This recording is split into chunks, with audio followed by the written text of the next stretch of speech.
Улбек Абдымаликович, вы будете выступать? Нет? Садитесь тогда.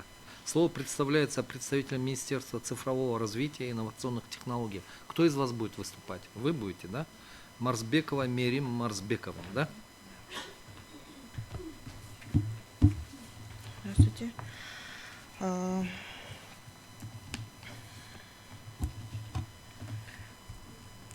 Мы поддерживаем выступление представителя Джорджа. Поддерживаем выступление и пояснение представителя Джорджа Кыргызской Республики. Также хотим отметить, что целями рассматриваемой нормы являлось предотвращение и пресечение деятельности, создающей реальную угрозу национальной и общественной безопасности, при максимальном учете конституционных гарантий гражданства. Данная норма была подготовлена на основании предложений замечаний уполномоченного государственного органа в сфере национальной безопасности, анализа правоприменительной практики и выявленных пробелов, связанных с невозможностью надлежащим образом реагировать в плоскости гражданства на деятельность лиц, участвующих в деятельности, представляющей угрозу безопасности Кыргызской Республики.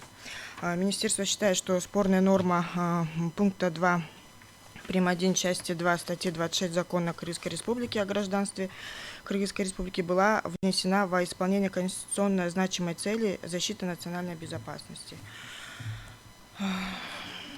И считаем данная норма не противоречащей Конституции.